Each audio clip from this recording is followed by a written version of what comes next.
I'm really excited to be with you. Just a little bit about me and where I'm coming from. I grew up in the pro-life movement, cradle Catholic. Any converts here? Always curious to see. Very cool. Good to have you. My earliest pro-life experience was actually my parents opened up a maternity home when I was, at the time, an only child. I come from a family of 4, and they had a host family that was supposed to be running the home for women who were in crisis pregnancy. And this was a home that offered them housing, help with education, resources to learn how to care for their children as first-time moms. They were coming from a drug-addicted past, some cases even from the drug cartel.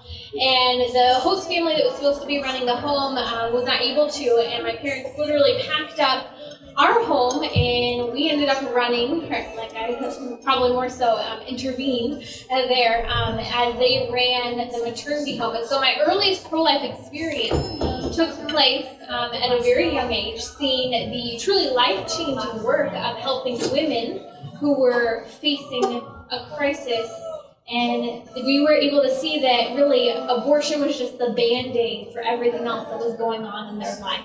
That it wasn't really something that these women wanted. And so I started to learn that early on, but I remember when I was about 12 or so, I thought, excuse me, well, if a woman doesn't want her child, kind of my childlike brain kicking in, why can't she just not have it?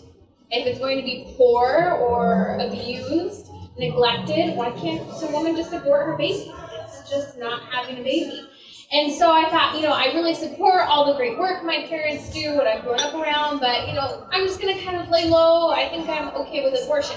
Never did anything about it. About a year later, when I was 13, I learned what abortion was. I saw images of what abortion was. And it really changed my life to see that this is the dismemberment of a child. It's not the simple idea of just not having a baby. And so in my presentation today, I hope that you really feel equipped to defend your pro-life position. And maybe you came here and you're like, yeah, I'm pro-life, but not really willing to say or do anything about it. Especially maybe as a man, you're saying, this is something that I really don't have the authority to speak into. But I want to equip you today through the presentation. So I'm going to start by just commenting, this is a really great time to be doing this pro-life presentation because we just saw the legalization of abortion through all 9 months of a woman's pregnancy in New York. However, the abortion laws haven't really changed all that much. In fact, in 1973, Roe versus Wade and Doe versus Bolton, the 2 Supreme Court cases, made abortion not only illegal, but it decriminalized abortion, but it made it legal through all 9 months of a woman's pregnancy. Now, in doing so, since then, we've had individual states pass laws banning abortion, say, at 20 weeks, or say after a heartbeat is detected, or when the child can feel pain. And so there have been some blockers, but for example, here in the state of California, we have abortion through all 9 months of a woman's pregnancy. For example, UCLA, they're actually performing late-term abortions at a discounted rate by the medical students there at UCLA. And so although people are shocked by what's happening in New York, it's nothing new to many states here in the United States. And so I remember a dear friend of mine, right after the abortion law was passed in New York, allowing for all access to abortion and really ingraining it into their constitution in case Roe versus Wade is overturned. I remember my friend said, I don't get why people are so upset. This has been the norm in California for years. And she's right. And so I hope that you and I are awakened by the heartbreaking change that we're seeing in this nation as state after state after state. New Mexico is the latest one to introduce legislation to try to decriminalize abortion through all 9 months of a woman's pregnancy. But I specifically said decriminalize abortion, but here's the deal. People are saying, oh yeah, we're trying to make it so that, a woman's not a criminal, she wants to have an abortion later on. No, a woman's already not considered criminalized in any way for having an abortion. And so here's the narrative that the pro-abortion movement has had for years. We want abortion to be safe, legal, and rare. But the New York abortion law shows that they want all access to abortion at any point. OBGYNs across the country are coming out saying there's no reason to have a late-term abortion for the sake of the life of a mother. Perhaps an early delivery, not a late-term abortion.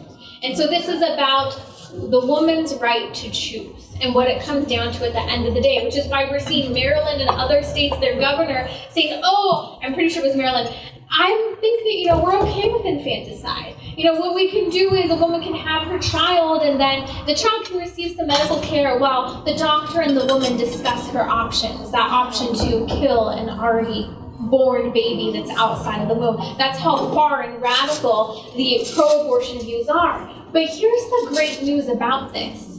A lot of people who have been on the fence over the issue of abortion are saying, oh no, that goes way too far. I'm not okay with late-term abortion. I'm not okay with infanticide. So here's your opportunity to have a conversation about a really tough moral issue and bring it up on your own. All you have to do is say, hey, did you hear what happened in New York? What do you think about that? And then challenge them to justify abortion earlier on. And we're going to walk through some key areas where you can do this. We kind of have to start a little bit at the beginning. So we're going to walk briefly through fetal development. So my background is I worked for 5 years in a crisis pregnancy center in San Diego. I have a master's degree in biblical theology, and I really work on confronting issues of gender ideology, abortion, and just radicalized sexuality that's made us get to the point where we're saying there are no differences between men and women. This is what happens when you take babies outside of sex outside of marriage. There's now no legal protection for that child, and children are looked at as discardable.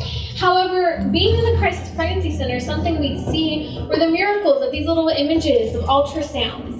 And you see characteristics. Say I remember one baby where the baby's would hold its foot actually in the ultrasound image, kind of backward, grabbing its foot. When the baby's born, the mom comes to bring the child for a visit to the counselors, and there the baby is, laying on its side, holding its foot outside of the I think we're out, and I'm going to try to speak loud while we figure it out. So these same characteristics we see right here, where the child has similarities both inside and outside of the womb. But I don't have to tell all of you this. Most of you know this and have seen this through the ultrasound imaging we've seen for years on refrigerators and the refrigerator doors of friends and family members. So, did all of them have to go out? This one out. Okay, so I want to talk, sparing the gentleman in the room, I was showing some of the female anatomy. So when a woman's ovulating, when she releases an egg, during the period of time when she's fertile, what happens is the egg needs to be fertilized by the sperm, right? In order for the child to then become what at the beginning stages of human life, a zygote, right? Right then and there, when the egg is fertilized, at that moment, the distinct genetic characteristics are already present. The eye color, hair color, skin tones, and even characteristics and attitudes of the child are there. We know whether the child is male or female based on the chromosomal knowledge. And so it's really important to say this because what happens is that child needs to travel from right where the egg's released up the tube of the woman, right, the fallopian tube, to implant in the uterus. Now, this is going to be really important because we need to recognize that a lot of hormonal contraception is actually preventing that child from traveling down the fallopian tube and implanting in the mother's uterus. That's different from contraception that can work to prevent sperm and egg from ever meeting. Okay, so I think we have this back. Okay, we're back. Now you can hear me. I do not have a voice that projects squish streets back here. So I give this specifically because I want us to recognize something that's happening in our culture, and that is on the level of contraception, it's one thing to prevent life from ever being conceived. Now, we're Catholic, we could go into that conversation. That's not why I'm here today, but we could talk about that. What's happening with most of these contraceptive drugs, they're also functioning as abortifacients, and I'll walk through that a little later. So just to be clear, when human life begins. Now, a lot of people are going to say, well, Timmerie, you and your church say human life begins at conception. Yes, conception, we're referring to fertilization. But we need to look to, the textbooks are on our side. These are basic textbooks or National Geographic, nothing in favor of the pro-life stance. It says two cells that gradually and gracefully become one. This is the moment of conception, fertilization, when an individual's unique set of DNA is created. A human signature that never existed before and will never be repeated. I can go on to another textbook. I could go on giving you one after another academic textbooks that explain when human life begins. So although former presidents say that's above their pay grade to say when life begins, any basic medical student or even a high schooler who's gone through biology knows otherwise. And so we can appeal from the basic argument of when life begins, and these are just a couple of those notes that we can use. Like, yes, it's not just something you and I are saying, but it's something that every young person learns today in a simple biology class. So let's talk about the development that's taking place. We've actually seen some studies are dating that a child's heart begins to beat as early as 10, latest 21 days. The latest study that is sound is absolutely that 16th day that baby's heart can be beating. We have backbone, nervous system, spine, kidneys, liver, all forming by that week 3. Many women don't even know they're pregnant yet. Week 5, hands and legs are forming out of buds. Week 6, brain waves are detectable, mouth and lips are present, and fingernails are always forming. You know, I bring this up because sometimes we dehumanize the person in the womb because we can't see them. That's why, in fact, if a woman sees an ultrasound of her baby, she's 70% of women who see an ultrasound image of their child and they were abortion-minded do not have the abortion.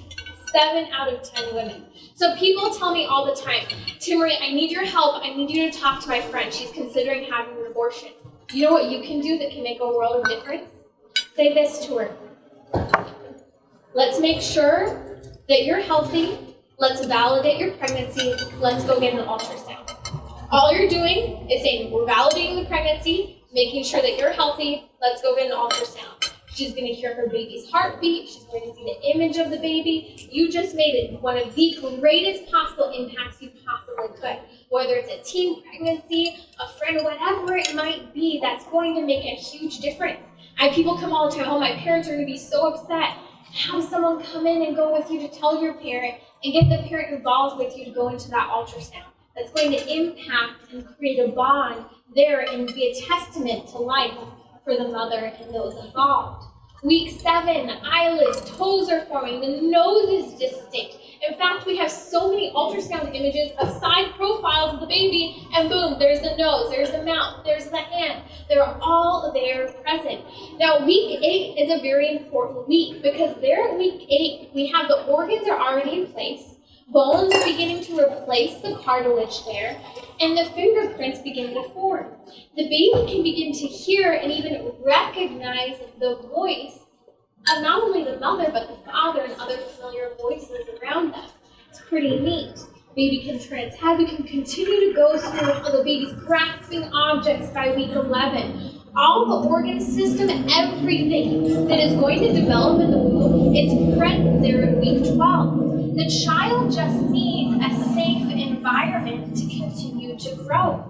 And this is why so many of the abortions are taking place. This is the great thing. The further you can delay that abortion from taking place, the more likely she is to keep her child. It's one of the things in the Crisis Pregnancy Center. Just wait 1 more week. Just try to come in. Let's talk. Let's validate that pregnancy. These are things where you're trying to help the woman to bond with her child and maybe even experience eventually that first kick. Now, ultrasound imaging really, truly is on our side here. Just looking here at these images, 4D ultrasounds are phenomenal. Look at the testament of life right here. Modern technology has truly allowed for life-saving work to take place. This is why so many places are trying to initiate ultrasound imaging in all of the medical clinics or even turning crisis pregnancy centers into clinics that will then perform ultrasound. So I share all of this because we're at a point in our culture where we think, I can't say anything. The decision's already made. Abortion's already legal. New York's really made it. If Roe v. Wade's overturned, it's too late for New York. But the reality is that the abortion movement is taking place on the legal level, but it's taking place one person at a time. And you guys, we're Catholic here. And this is the great thing about being Catholic is we have to remember that we're talking about the soul of a woman as well. The soul of that man that's involved, and the damage that's done to the two people is irreversible, and it's something that women carry, and men, for a very, very long time. And we're going to talk about the post-abortion syndrome a little later, but you can truly do so much great work by being that brief intercessor. So I want to show these two images because these are both babies born prematurely. Now, what's ironic, or I don't even like that word because there's an element of humor in that, but the shocking part of it is that in some places, the very same place where children are being delivered and their lives are being fought for in the NICU ward, sometime on that very same floor in the hospitals, or another floor on that hospital, those same children are being aborted at exactly the same stage of development. There are inconsistencies everywhere. And I point this out because this is an inconsistency you and I can point to. It's amazing what they're able to do. I mean, these children who are so small when they're born prematurely, and whose little lives are fought for. I mean, every ounce of medical care. The only difference between this child and a child that is aborted at 22 weeks, 30 weeks, 38 weeks, is that this child is wanted, while that child is unwanted.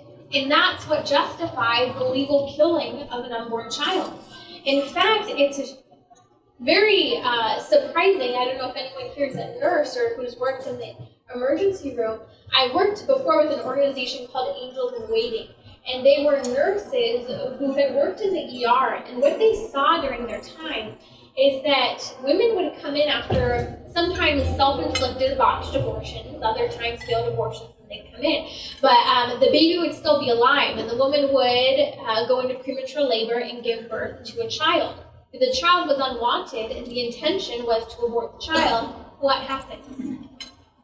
No medical care is given to that baby. I was just talking to someone the other day because the reality is I think so much of the medical profession has gotten so used to being silenced because it's so normal. A shocking story that came to me the other day, and I've just been talking to everyone I can, verifying this, and to be frank, it's hard to even bring up, and I'm sorry, I forget that people are going to be eating as I'm giving this presentation. I just apologize. But it's Lent, we can offer it up for the sacrifice in difficult moments. But I was talking to a gentleman, a Filipino gentleman, whose wife is an OBGYN. And he shared with me that being an OB, she would work with women, infections, and different women's health issues. And what she would come across over and over again were the fetal remains, the remains of babies still inside the uterus of the woman. Months later, years later, that have caused infection and other. And he said it wasn't an occasional occurrence, but it was a regular occurrence. Now, he and his wife being Catholic, she would come home very disturbed and would tell him that she would end up reassembling the baby body parts that were inside the womb still, and would sew them together, and they would actually bury the children. Corporate work of mercy, to bury the dead in the church. To give dignity to this life that has been completely disrespected. But what was so angering to me about that is, from a medical perspective, that is poor health care for women. The level of increased diseases that are caused by that, infection, and also infertility that is caused because of this. Why is it that we lowered our medical standards for abortion? In New York, and also, for example, Ireland, just last year, for the first time in human history, the people voted to legalize abortion. All other places in the world, it's been courts, judiciary systems that have done this. But in Ireland, It was the people who voted. And what's interesting is that they were insistent that abortion had to not only be decriminalized, but we had to have all access to abortion starting January 1 of this year. They had no medical regulations. The doctors were terrified of performing abortions because they're saying free for all through all 9 months of a woman's pregnancy. There's no level of care that's adequate for women. So yet again, another talking point, the inconsistencies and the low level of care for women. I'm actually going to skip this for today because you guys are eating, but I brought this into the presentation today, and we're not going to go through it, specifically because you guys are all adults, and this is an educational setting. So I'm going to ask you to do something. I'm going to tweet this out and post it on Facebook. This is a short video, just about 2 minutes long, showing what abortion is. It doesn't show an actual procedure, but it does show the aftermath of abortion. I know you do not want to watch it, and I'm going to tell you this is something I do not want to watch. I'm going to post it though only because people are eating. Otherwise, I would have showed it, and I know it's hard, but I'm going to ask you to go and watch it, and you'll get links to my social media on a card at the end of the evening. You and I all need to watch this, and we need to watch it every couple months, maybe every year. And the reason for this is because we should be angered. We should be heartbroken seeing the dismembered figure of the children. My friend David DeLyden went in undercover in a number of the Planned Parenthood facilities in this nation just a few years ago. And when he's posing as a purchaser of fetal remains, he's talking to one of the medical staff, and as they're looking, they're digging through the tissue and through the fetal baby body parts. And at one point, they pick up a little leg of a baby, not even this big. At another point, the instrument pulls down on the lip of a child whose head's not even the size of the tip of my finger. And I'm telling you this because even the medical professional who works for Planned Parenthood said, yes, it looks like a war zone. And was making jokes about it because she's trying to justify and make herself feel comfortable. This woman even commented at one point, she said, oh yes, we aborted the twin because only one child was wanted in this case. Which is one of the problems with in vitro fertilization. You do IVF, multiple babies start to develop in the womb, and the couple, they say, how many of these conceptions would you like to keep? And the rest are discarded and aborted. Octomom, although we might not be a big fan of Octomom, one of the good things about Octomom is that she didn't kill all of the children. But she's the example of the number of children that are implanted and begin to develop in the womb. So again, I'm going to tweet out this video. I really ask you to go and watch it. The only reason I'm not showing it is because people are eating. This one we can show them. This is a ultrasound that was really incredible. It was done back in London, England. Came out on CBS News. I'm like, this is on the television? Are you kidding me? And it's not an ultrasound, sorry, it's an MRI, but it's of the two babies, twins, inside the womb. One's clearly larger, more developed, a little bit of a bully. The little guy's sitting here pushing back, asking for a little bit of room. Here we see early on the sibling rivalry kicking in. The big guy's just chewing, hanging out, no big deal. I show this because, man, when things like this go on television, CBS, it's incredible because it's interesting. The pro-abortion movement is in an uproar. Anytime an ultrasound image, any sort of video comes on, because it's a testament to life. So, this is a video we're going to skip. So we're going to talk about, I'm not making you watch a video, but we're going to get in depth enough for you guys to get the gist of what is happening in abortion. These are some of the instruments that are used in order to abort a child. Now, for example, a syringe and needle might be used, for example, when they're inserting saline abortions. Now, saline abortions are technically not legal in this nation anymore. However, they're doing other versions of it. Saline type abortion today would burn the baby to death in the womb before the baby's delivered. For example, you have the dilator holding with sharp medical instruments the woman's parts open so that other sharp instruments can be inserted. And I use those words because the reality is that I ran a 40 Days for Life campaign, 2 of them down in San Diego off of Miramar Road at the abortion clinic. And in fact, the abortionist perforated the woman's uterus. The sharp medical instrument went all the way through to her back. She died. This is happening all the time in the abortion clinics. But either we're not out there praying to witness something going wrong and those emergency vehicles showing up, because what we can do then, if we know it's happening, we go, we call, we end up obtaining a record of the call from the abortionist, right, to the hospital, calls to the ambulance company, the 911 calls, and you're able to deduce, okay, what was going on, and then follow the paper trail. Often they're trying to cover up what's happening. One type of abortion, for example, a D&C abortion, is where they take a sharp instrument that acts as it has sharp ends, it's a tube, but has a little bit of a vacuum to it. So what happens is they go in and they start to press into the baby to break the baby up and suck pieces of the baby apart. And they go in with this little hook to scrape out the inside of the woman's uterus to make sure that they obtain all the pieces. Then after, they're supposed to reassemble all of the baby body parts to make sure they got everything, because infection could set in infertility and other issues if there's the remains from the abortion. Not to mention, there can be scarring that takes place just from utilizing these instruments that can also prevent conception and prevent the baby from fully developing. A D&C or D&E might be something that could be allowed as medicine after a miscarriage has taken place, a tragedy in a family's life. That is healthcare. This is the intentional killing of a child.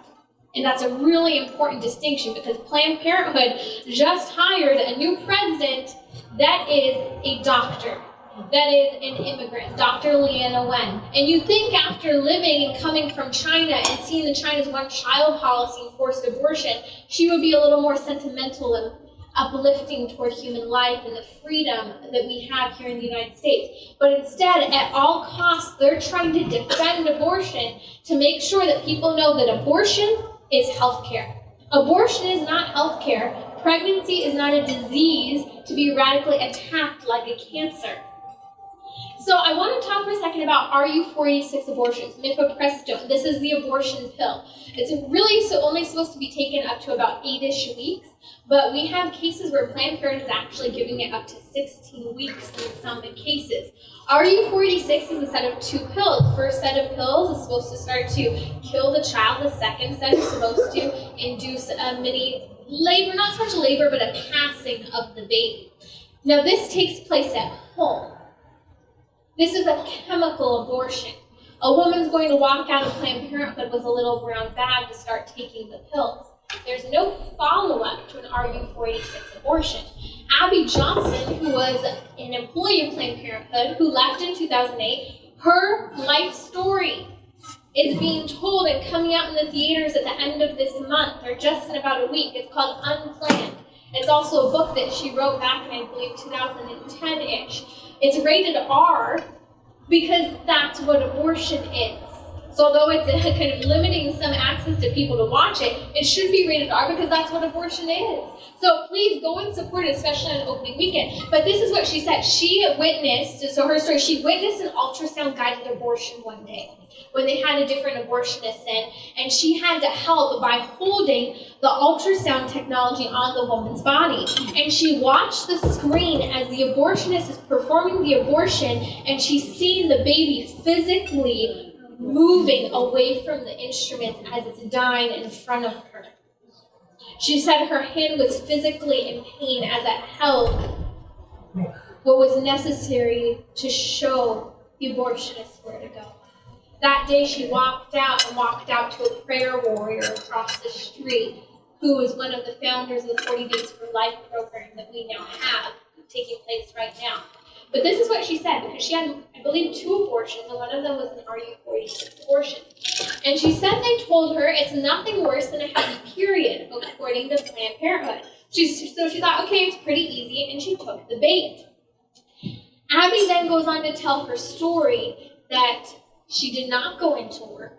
For a number of days, she was very sick, and she was passing blood clots the size of baseballs. Now, I can tell you she is not the only one. I've worked directly with women who have taken RU486 and have experienced the same exact thing. The good news is, and this is another something for your tool belt, anyone who's taking notes, abortionpillreversal.com.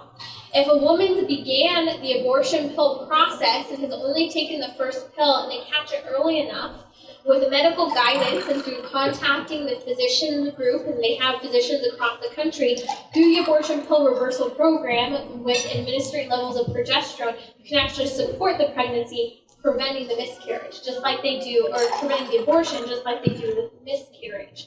And there are hundreds of babies' lives across the nation that have been saved. But a young woman reached out to me a few years ago, and she had found my website, and she left a comment saying, I took the first pill, I see there's information about the abortion pill reversal, I'm interested in trying it, I'm having to progress. We got her in contact with a medical doctor, and because her boyfriend had forced or pressured her, should I say, into having an abortion, she ended up being scared to go to the doctor that day. And so she waited for her appointment that was going to be the next day. Well, in the meantime, as she's home, because she doesn't want her boyfriend to know she's changing her mind about the abortion, she's having such severe cramping, she ends up in the ER. She tells them, I would like to go through with the abortion pill reversal. Here's where you can contact the physician group across the nation. I would like to go through with this. And the doctor tells her in the ER, if you go through with this, your child may not live. Your child will likely be mentally retarded. Your child will have deformities. And they force her to take the second set of abortion RU486 pills, killing her child and sending her home as she's continuing to clot and not even giving her any pain medication. And did the abortion clinic follow up to see if she was okay after the abortion? Not a word. I texted her for days, and after that, she was sitting in a pool of blood in her bathtub, and eventually she passed the baby and buried her child in her grandmother's jewelry box. Now, in the crisis pregnancy centers, there was a saying that the counselors would use that if a woman had an abortion for the sake of the boyfriend, significant other, that they would break up within 21 days. Day 17, relationship's over. She's now carrying the aftermath of that abortion for the rest of her life. Abortionpillrisks.org is one resource. You can look and learn more. Study. I'm giving you a ton of information today. I'm giving you visual aids so that you can take notes. But I really want you to be equipped. People say, I don't know how to defend my pro-life position. Educate yourself. There's so many fantastic resources. My radio show, Trending, is a podcast. We do 2 episodes a week, and we help you to learn how to talk about these tough issues. Now, I mentioned earlier, the reason I went through the anatomy and breaking down how human life begins is because all of these hormonal contraceptives work as abortifacients. What that means is the common pill can work in 2 ways. It can prevent sperm and egg from ever creating new distinct human life, but it can also prevent that child's life from continuing to develop. Zygote, embryo, fetus, whatever you want to use that term for the child, it's a child in its earliest stages of development. Fetus is just a Latin word that's used medically, like most Latin terms in the medical field, for infant or young one. Yet we use it as a word to disguise what abortion is. Now, I know that hormonal contraceptives are something that are very common in our culture. It's a wound that many people maybe have later on, or maybe you don't see the problem with it. Well, here's one of the problems. One of the problems with hormonal contraceptives. They function as abortifacients. And I just listed a small handful of the most common contraceptives.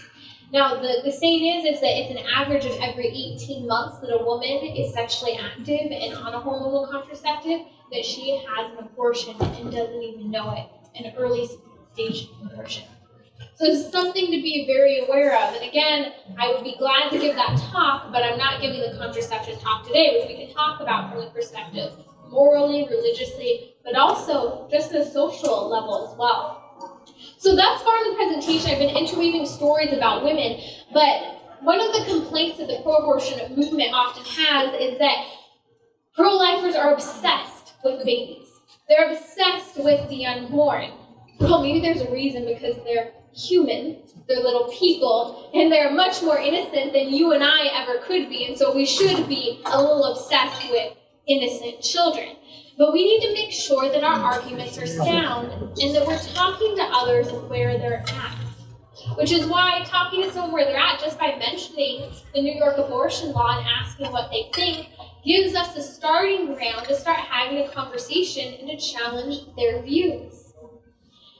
So one of the things that we see in the abortion movement, the abortion industry, is the lie that is told over and over again. Now, I don't think this lie can be told today and people actually believe it. When the lie is told that a baby's not a baby and just a bunch of cells or a clump of tissue, science has proven otherwise. People know better. But many men and women who went through the process of having an abortion 30, 40 years ago were really told a lie and didn't have the same level of access. So Carol Everett, a former owner of 2 abortion clinics, director of 4, she ended up converting to the pro-life position. She said this: every woman has these same 2 questions. First, is it a baby? They say no.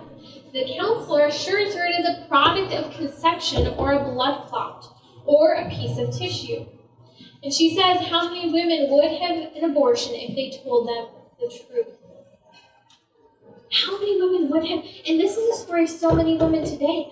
I could tell you, maybe you even know someone said, I was told it wasn't really a baby. I was told it was a bunch of tissue. Today that argument doesn't hold. Young people don't believe that. Today it really in many ways is viewed as a necessary evil to get ahead in life. So I bring this up briefly because it's something we need to talk about. Well, what about the cases of rape? Now let me tell you, Cal State University, San Marcos. A few years ago, I did a debate against the feminist professor there on campus. I know Mike, who's in the back, was there.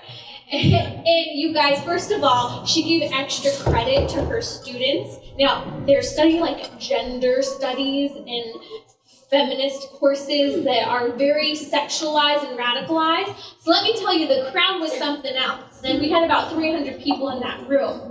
And we went through a Q&A, and I kid you not, I answered the rape question at least 3 times that night.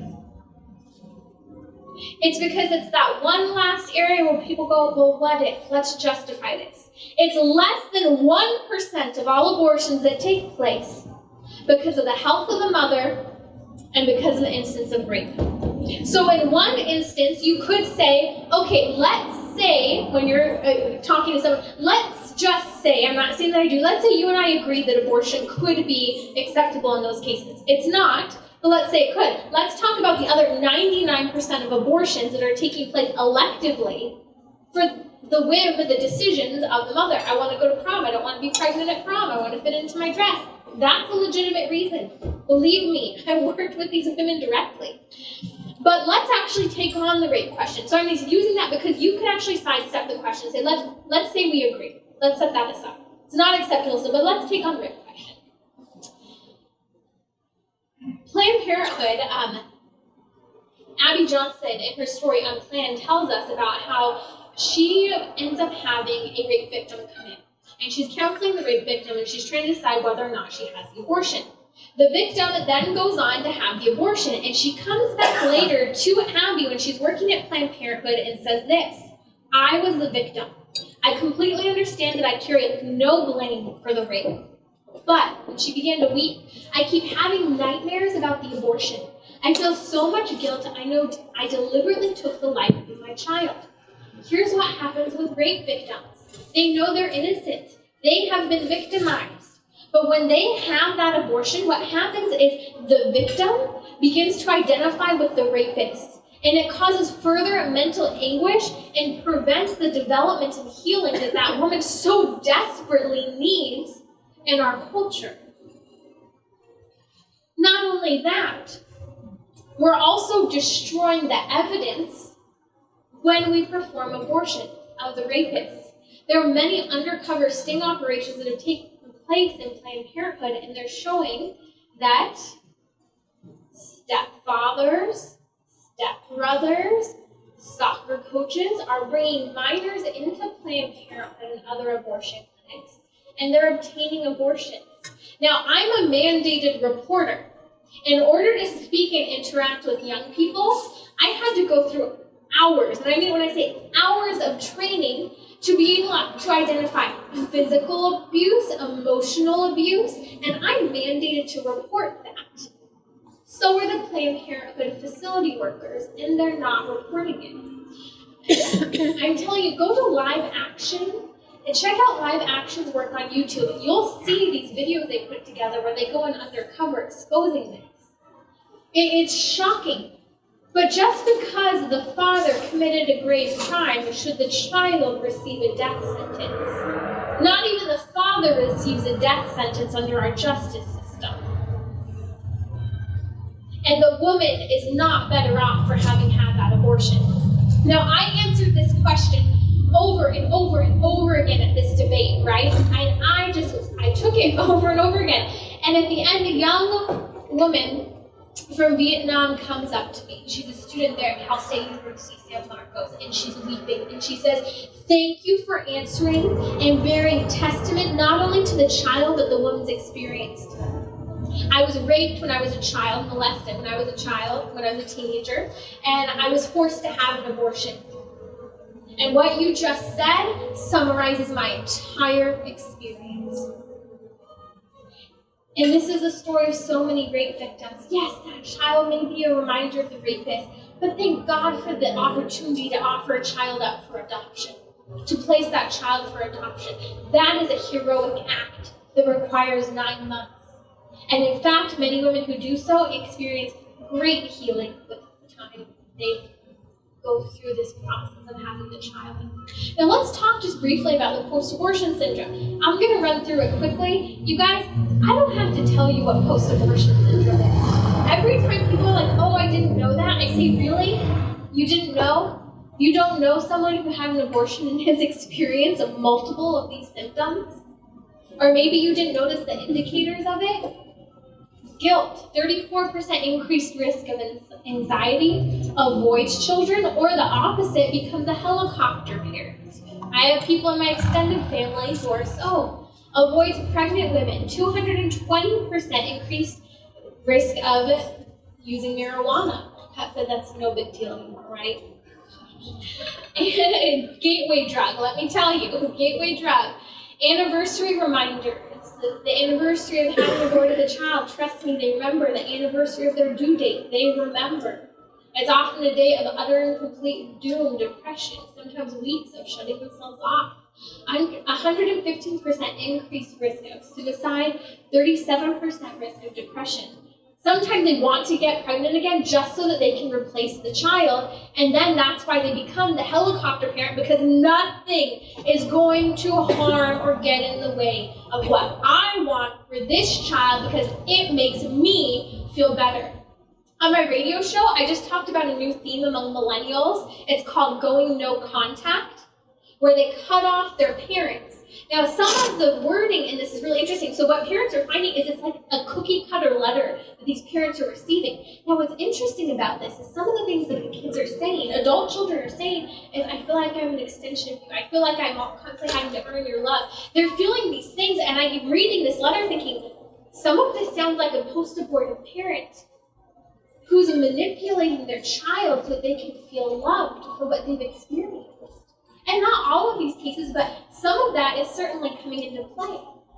They're unable at times to bond with their children. They have difficulties. There's a fear of infertility, fear of future children will die, eating disorders, nightmares, 110% increased risk of alcohol abuse.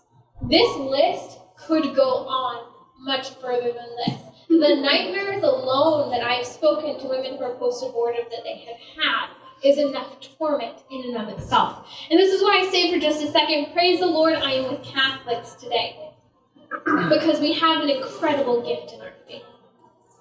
And that's the gift of reconciliation. That no matter what you've done, you can go running to that confessional, making penance for your sin, and be healed by the blood of the Lamb. There's nothing that you could do that could separate you permanently from God other than letting yourself remain permanently separated from Him. And there are incredible programs such as Rachel's Hope and Healing, Rachel's Vineyard. They even have programs for men because men hurt years later from that abortion experience as well.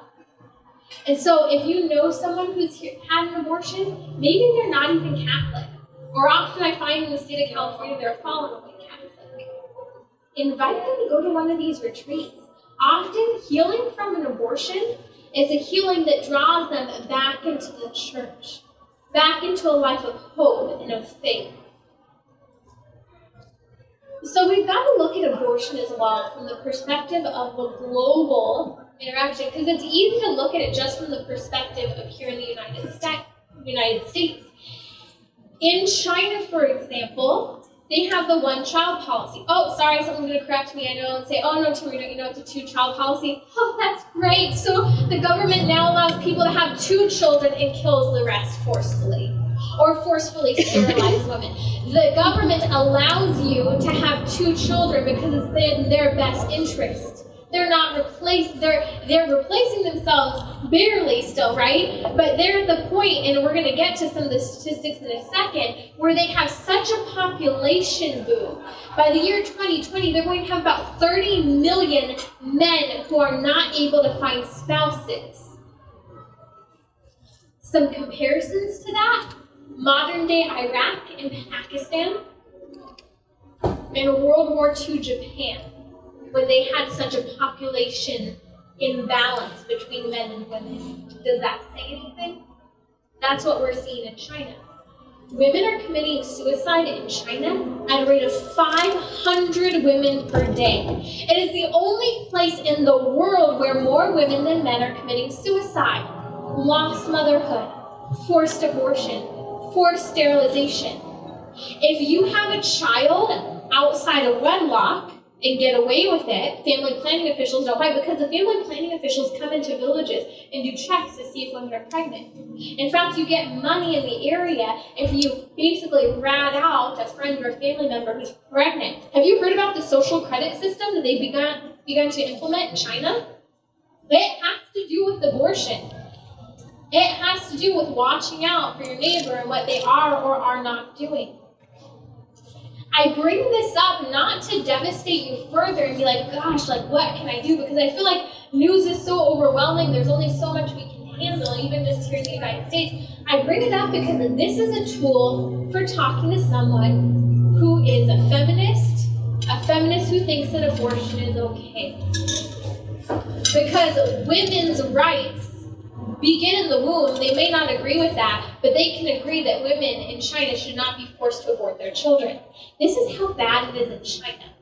If you have a child that you are not given permission to have that child, A, maybe you're outside of wedlock, or B, you have more than 2 children, or maybe you had a child before it was a 2-child policy, you know what they're doing? You have no social status, no equivalent of a social security number. You're denied not only education, but medical treatment, and you're denied the ability to travel because you have no access to a passport.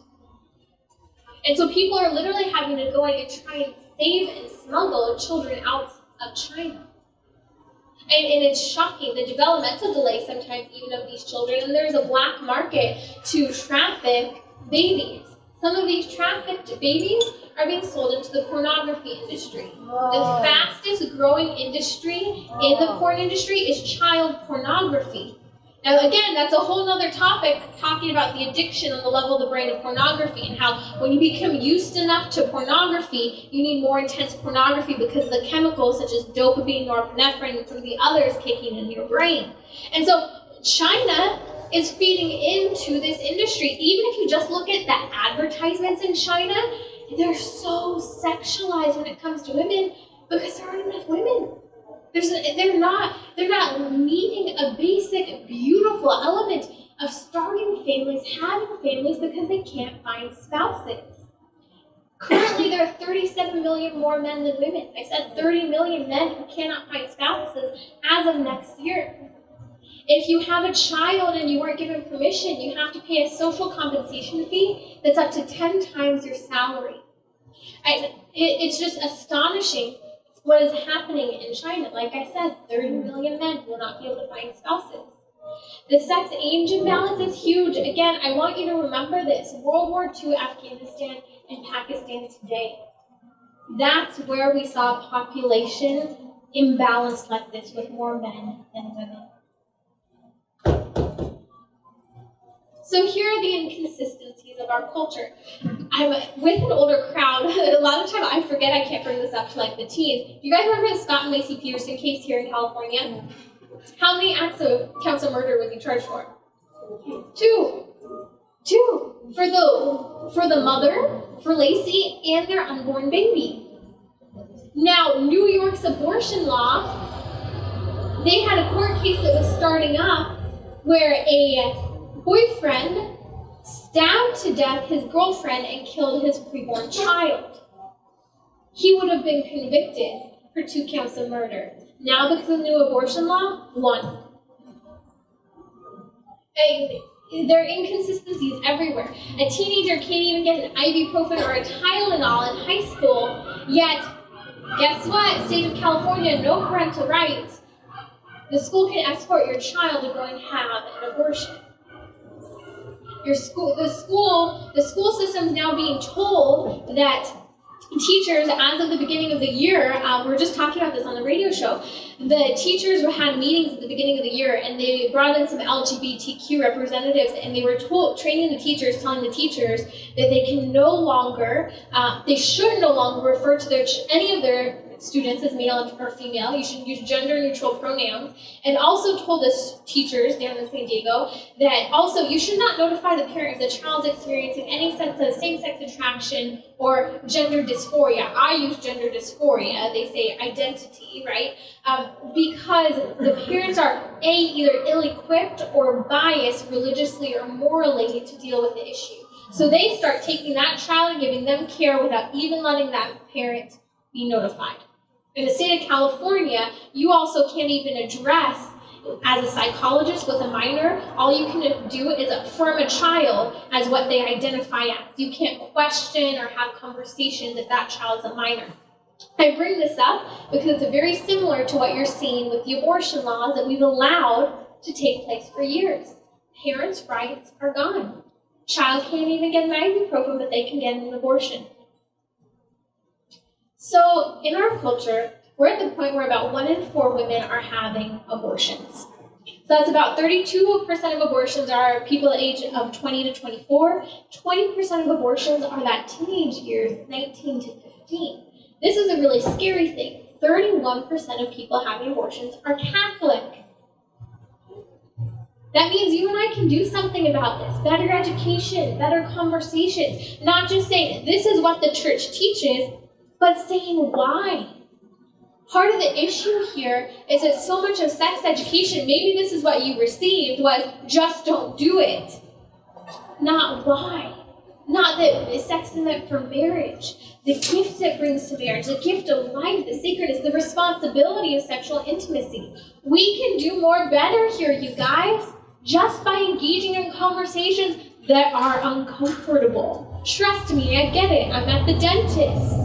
The dental hygienist loves to talk to me when I'm getting my teeth cleaned. And I don't know why she expects me to respond as I'm there. And, she always wants to talk about what I'm doing. And it's like, oh, what should I say about what project I'm working on right now? And you do have sharp instruments in my mouth. Get uncomfortable. That's okay. Have the conversation. But recognize where they're at, what they're thinking about, what their life experiences are, and appeal to them. And I put this here because it's important to say women do not need abortion.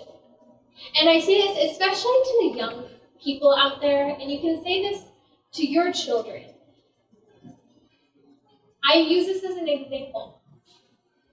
I have a bachelor's degree. I have a master's degree. I'm working in the profession of my choice. Not many college graduates can actually say that they're working in the field that A, they studied for, or B, that they chose to. I did not need hormonal contraception, and I did not need abortion to get there. We've got to help young people understand this. My sister texted me the other day taking a screenshot of the conversation they're having in her history class, asking, well, why do women need abortion? Or sorry, why do women need contraception? Why should it be legal? Because women need contraception in order to go to school and have a career. That's what young people believe today. Trust me. I'm a living testament, and many of you are as well, that was not necessary. Trust me, you can keep your legs closed, is what I have to say. So here's some of the language that we have here. The pro-abortion movement versus the pro-life movement, but then kind of the category maybe some of these things have been put into. For example, the pro-abortion movement refers to this as abortion. We would like to refer to it as murder, but that would be too controversial of language and might not win us, some talking points in the conversation. Although some people, at a certain point, it does help. But it's been labeled underneath the area of reproductive rights. Reproductive rights, doesn't that sound nice? Again, reproductive rights, it's not basic health care, it is not necessary. No matter who Planned Parenthood hires as their president, they're being really smart with their PR campaign by hiring a doctor. I want you to know that. Abortion is health care is their slogan. You're denying basic health care to women by taking away their abortion and contraception. We've got to be able to respond to that. They say fetus, Latin term for infant or young one. We say baby. They call, it's just scientific experimentation. Why can't we, for research to find cures for Alzheimer's and Parkinson's disease, go ahead and do research on fetal remains? This was a scandal that came out a couple of years ago from the Center of Medical Progress that was all over in the media. That they were actually not only aborting the children, but they were seeing a woman come into the abortion clinic and they had a vested interest in her having an abortion. The right gestational age, healthy looking woman. We need a heart of this age. We need a kidney, we need a liver. So what if she's changing her mind about having that abortion?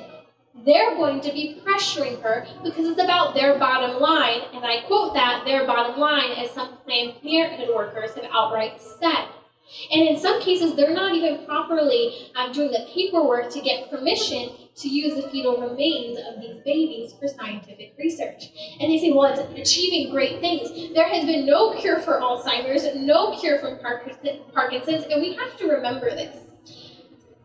Embryonic stem cell research has forfeited no cures or miraculous healing. Adult stem cell research has. Now the confusion is, for example, the umbilical cord of a baby has done incredible things to progress medicine and healing. But those are technically adult stem cells, you guys. So when people try to say that embryonic stem cell research is saving and changing lives, it has not brought about any cure, and it's important to mention that. We have, conversations, it's a choice. They say it's a life. It's fallen into the realm of social justice, right? Well, you guys, social justice begins in the womb, and we need to remember this and remind others that it does. Why is it that we're fighting to defend the baby seals and polar bears that are possibly going extinct, when in reality, guess what? United States Americans are below the replacement level. Italians are below the replacement level. In Denmark, the Danish are below the replacement level. We're aborting and contracepting away children. In fact, Denmark put together this satire ad about 3 years ago. Oh, it was a great commercial, but you realize what's behind it. It shows grandparents who are coming up with ways, I correct myself, wannabe grandparents who are coming up with ways to get their adult children to mate. Well, if you send them on a vacation together, who knows what might happen? You might get a grandchild. Did you know that if you exercise together, that increases your interest in sexual urge for one another? And he starts showing all these examples, and they've got a grandmother there with little glasses peeking over the rim of her glasses as her son and daughter-in-law are there swimming at the pool at the resort because they want grandchildren. And it was an ad to remind people to have children. There's a reason that Germany has an incredible opportunity for free education because they're not replacing themselves. This started around Roe versus Wade and Doe versus Bolton with terminology such as a right to privacy, the rights of, but we don't talk enough about the rights of the baby. Now, people often say, it's my body, it's my choice. Well, if it were your body, that would mean that at a time for 9 months, you have 4 ears, 2 noses, 2 sets of teeth, 4 feet, and in fact, you must be confused because you could be either male or female, but that flies today. I just can't understand it. You guys, you can respond. That's the great message of all of these different pieces of information. Don't allow it to be overwhelming. Yes, it is heartbreaking, but we're at a point, and I was even thinking about this when I heard what that OBGYN told me the other day. If I were to really sit with that, I could just be devastated for days. And I could just sit here depressed and heartbroken.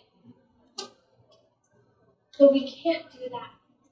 If we're to really think about what's happening in New York, we're to think about the comments about allowing infanticide, and that infanticide is indeed happening, which we've seen testament to in Planned Parenthood. Because that's how they harvest baby body parts without destroying and mutilating the babies.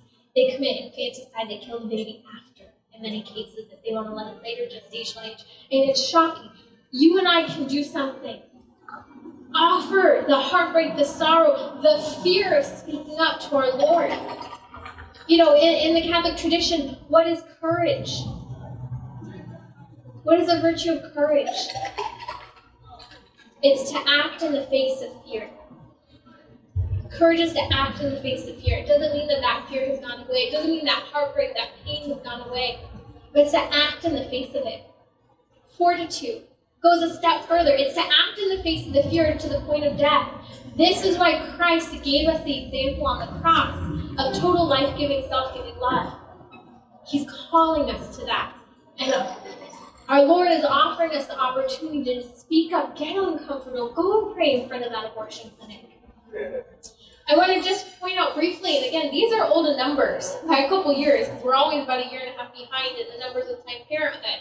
And the recent ones have come out, but I'm not incorporated them yet. But here's the deal. Planned Parenthood from 2006, when Cecil Richards, the last Planned Parenthood president, took over, to her last year, about 2016 to 17, her full annual year, here are some of the things that we saw.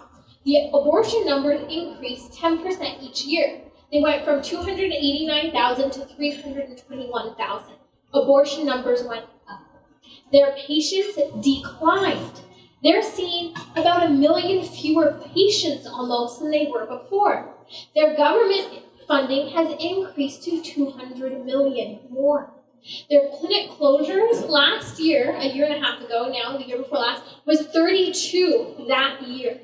They're closing their facilities. The FBI and Department of Justice investigation has actually recommended them for prosecution. Hasn't happened yet. Their prenatal care has more than halved. They only see 9,000 patients for prenatal care. Yet, how many patients do they see each year? And they're receiving Title X funding. Well, no longer, right?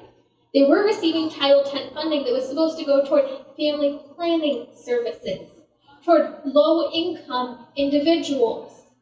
And this is atrocious. And you know, it's ironic because I don't want to get myself in trouble here, but I'll say even sometimes, you have to remember what the Catholic Church teaches, its teachings is perfect, the people inside of it are not. And I had someone recently at a very high level in the church about 1 year ago. I was writing a piece, and one of the people in the church got mad because I started to share this information about Planned Parenthood, and they made me take it out because they said Planned Parenthood does great work, even though they perform abortions. I'm sorry, but they hardly do mammograms. And maybe the one thing we could say that's good that they're doing is STD testing, but they're only doing the STD testing to get them more condoms and more contraception and more abortion.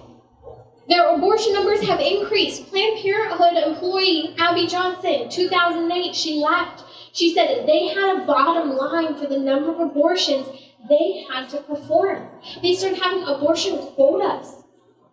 A young woman came into the crisis pregnancy center a number of years ago. And she was devastated. She had come from Planned Parenthood not too long prior. She was pregnant, and she was scheduled to have an abortion. And she was considering her options. This is what was done to her. So we say, okay, well, let's just validate the pregnancy. Let's start by taking a pregnancy test, and we'll talk about getting you an ultrasound. So, as they're talking to her, here's what happens. She's not pregnant. What they do the test. They told her she was pregnant. When they tell her she's pregnant, the nurse is by her side grabbing her arm. The moment the test comes up as pregnant, positive, they squeeze her arm painfully. She's so distracted by the shock of the pregnancy test, she just associated pain with being pregnant. Then they offer her the solution of abortion and let go of the pressure on her arm. They're trying to physically associate pain with baby, relief with abortion. She wasn't even pregnant, you guys. How many women are walking through life believing that they had an abortion when they weren't even pregnant, but it was about Planned Parenthood meeting their bottom line? Because abortion services, low range, $300-$500. Higher range into the thousands to have an abortion. And yet, people say they do great work. Planned Parenthood founder Margaret Sanger, let me just read to you 2 quotes. Now I'll tell you, I've been kicked out of speaking in many churches because I presented this and then happened to say that certain people in certain parties are pro-Planned Parenthood and have said that they admire her mission. Okay, Margaret Sanger said, on the purpose of birth control, the purpose in promoting birth control was to create a race of thoroughbreds. She continues to speak about extermination of blacks. We do not want word to get out that we want to exterminate the Negro population, if it ever occurs to any of their more rebellious members. These are some of the gentler comments you could say that she has made. She spoke at KKK meetings, and there has been information that has come out over the years that she had ties to Hitler. Any surprise? The eugenics movement.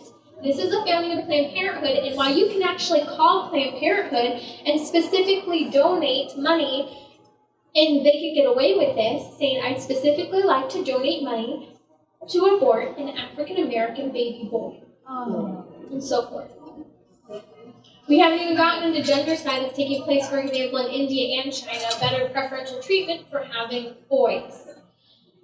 Better preferential treatment in India for having boys. They're harder workers. They can do more, supposedly. And that's where China's gotten to where they're at. I wanted to bring up this video because, I bring it up because if you go to live action, go watch some of the videos, educate yourself. There's so much information out there talking about gendercide and fanticide, so many other things. But a pimp went in, a man posing as a pimp, with his underage worker, went into a Planned Parenthood facility. This woman here is telling him, hey, listen, you better be quiet about this. She's underage, and, some of the other employees, if they hear this, they might feel like they have to report it. They're mandated reporters, right?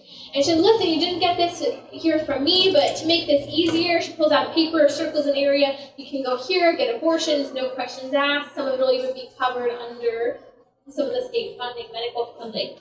Then the pimp looks at her and says, well, she's had an abortion. What can she do? She's going to be out of commission. And we're talking about a minor here. This woman says, oh, it's not there. Okay, she says, chest up, waist up. They just advised that a young child, a teenager, who's healing from an abortion, can continue her sex work. She can do walk-bys, but chest up, just for a couple weeks. And this is atrocious. Again, the inconsistencies are shocking. My body, my choice, it's not your body. Every 24 seconds, I can walk here and just walk out around the tables to the sidewalk, and a baby's life will have been taken here in the United States. That's a rate of about 1.2 million abortions every year here in the United States. These numbers aren't even fathomable. It's a 42 million worldwide per year. And I could go on. The reality is that 1 in 3 children are aborted today.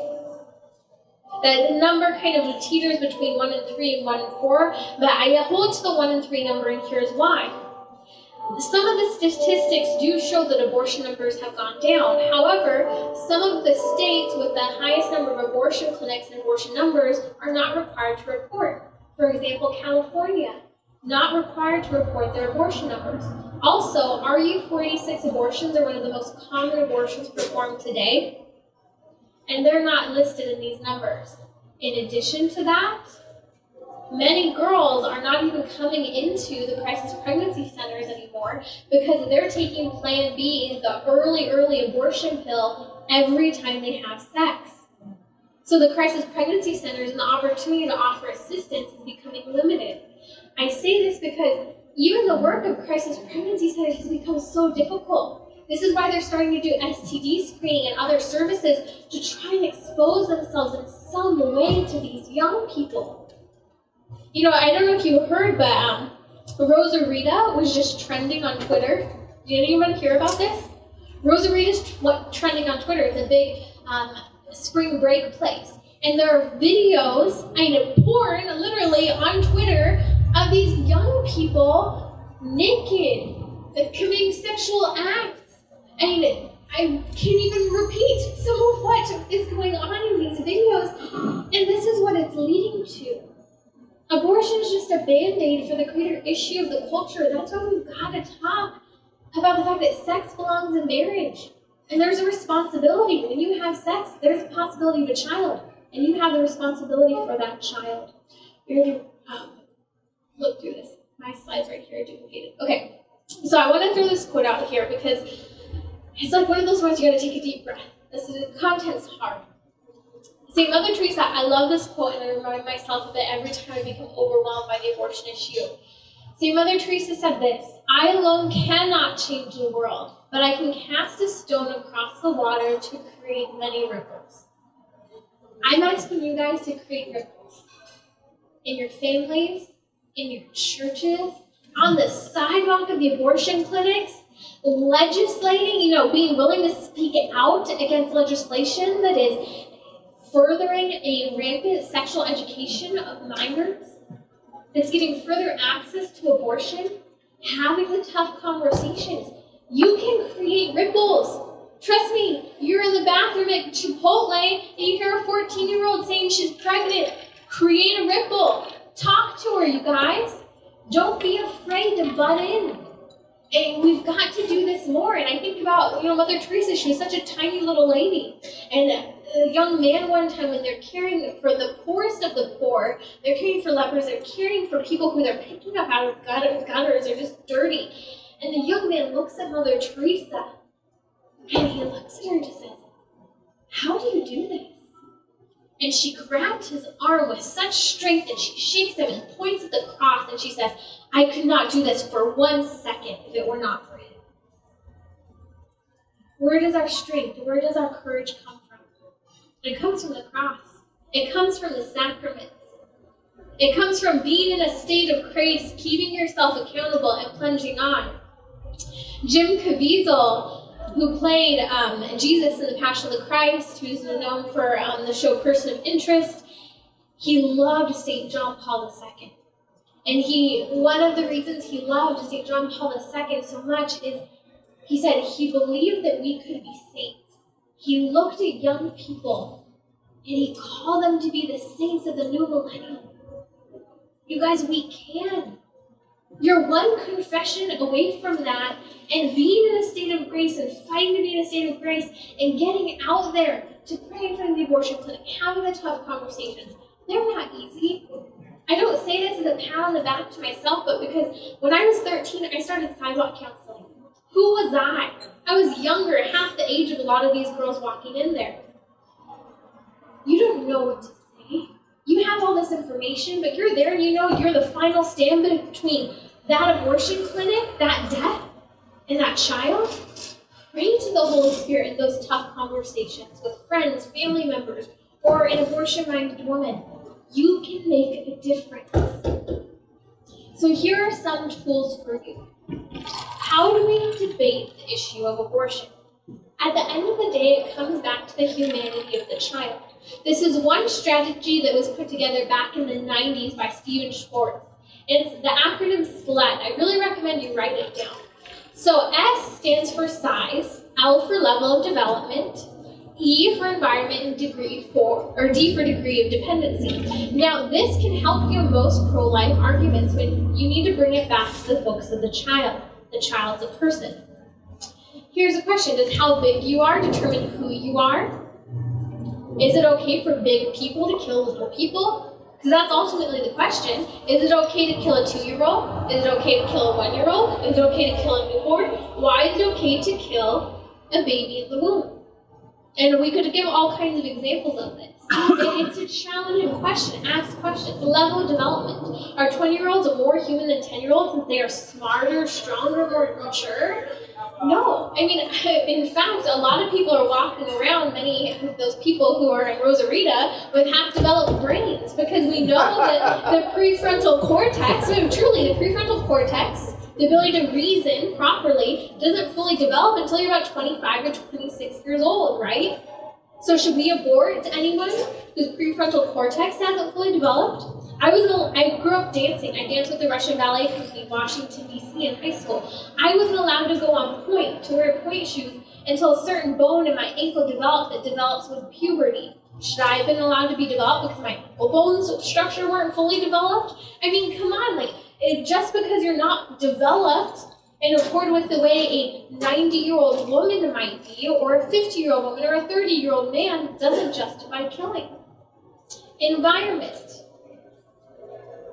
This is really important because when we look at environment, I think this is a really, really key one. Does being inside a house make you more or less a person than being outside of one? For some reason, because the womb is something that shadows the child in darkness, we've justified killing babies.